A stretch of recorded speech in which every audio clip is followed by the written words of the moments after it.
Hi, Jess. Thank you so much for taking the time to speak with us today. My name is Mimi, And I'm Anna. and we created Break the Cycle, a HOSA-led campaign focused on promoting mental health and awareness, reducing stigma surrounding addiction and recovery. Our goal is to educate students and encourage honest conversations, as well as help people understand that addiction and mental health challenges are medical and human issues, not moral failures. Today, we want to ask you a few questions about your personal and professional perspective on addiction, mental health, and prevention, especially as it relates to teens and young people. So, to start us off, could you please tell us a little about yourself and your involvement in addiction recovery and advocacy? Yeah. So I'm not too sure where you are located, but I'm in Calgary, Alberta. And I'm nearing 33 years old, and I've been sober for 1.5 years. At the moment, the way that I'm advocating for mental health and addictions is through social media. So, in terms of what I'm doing just in Calgary, I don't have anything based here at the moment. Everything is virtual. Thank you for sharing your background, building on your journey and experiences. So, what actually inspired you to start spreading awareness about addiction and recovery? Yeah, I feel like I know it sounds pretty cliche, but I feel like I've been given a second chance. And that's something that I definitely am aware of. I'm aware of it every day. And one of the other aspects of um, sobriety and healing yourself is acknowledging where you came from. And I have a lot of family who are currently, they are in active addiction. So when I'm sharing my story, I feel like that part of me that's disconnected from them is reaching out, and there's a lot of healing in that. Yeah, yeah, that's really powerful. And so, since you continue your work and sharing your story more publicly, in your experience, what are the most common misconceptions about addiction that actually contribute to stigma? Yeah, I would say people are often embarrassed. People are embarrassed to struggle, and facing addiction and mental health issues is so human. There, anyone can experience addiction and mental health issues, and it can happen at like different times in your life. So really, um, there is nothing to be embarrassed about whatsoever. It's it's just, yeah, it's just being human, just part of life. Yes, I totally agree. Those Yeah. misconceptions can definitely shape how people view addiction.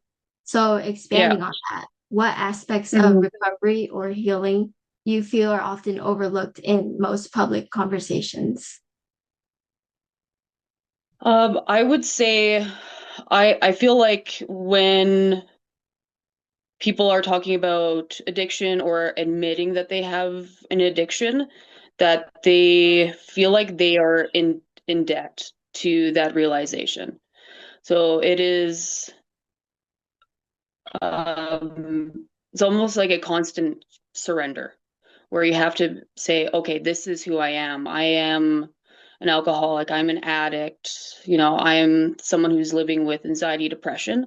Um, but I feel like when you live in that space where you're always in debt to that surrender, I know it sounds a little bit odd, but um, it's kind of a deterrent. I feel like a lot of people can't sustain living in a space where they're always having to come up from something. They're always having to pay tribute to the past when really it's about acknowledging what's happened in the past and moving forward.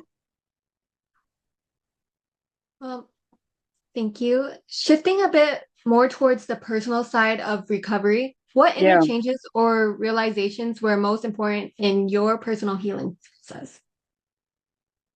I would say letting go of guilt is like the most important thing. Um, I feel like I could not exist in like a healing space in a space of like feeling like guilt and shame at the same time. So the biggest shift is learning how to forgive yourself and um yeah, just you can't keep holding on to guilt and shame. For sure. And looking at how that growth has carried into your life now, how has your recovery journey influenced how you prioritize and care for your mental health today? Yeah, focusing on my mental health is absolutely everything. Before I thought I could just like push through and like hold off until like next week and I can keep on, pushing things aside. There is nothing more important than focusing on where you're at mentally, physically. Um, Life doesn't wait for those things, so you have to really address them as they come up. Um, and yeah, I see that more clearly now.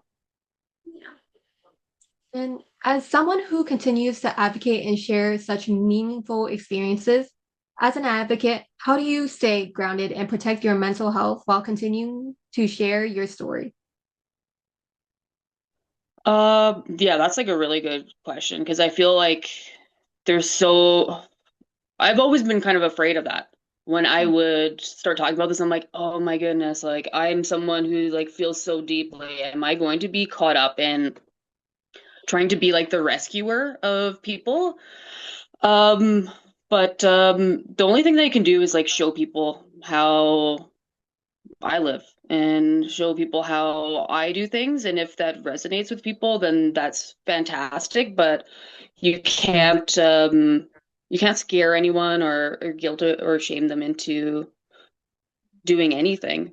So if they see something positive and they see someone just being authentic, then that is what works best. But I won't be able to go in and be the hero for anyone. You can only do that for yourself. And finally, thinking about the impact of your story, what message do you hope audiences, especially students and young people, take away from your story?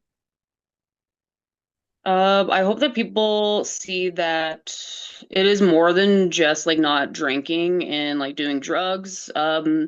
You actually have the potential to feel peace in your life. Um, and I feel like a lot of people don't realize that you can actually wake up one day and not feel completely overwhelmed by your thoughts.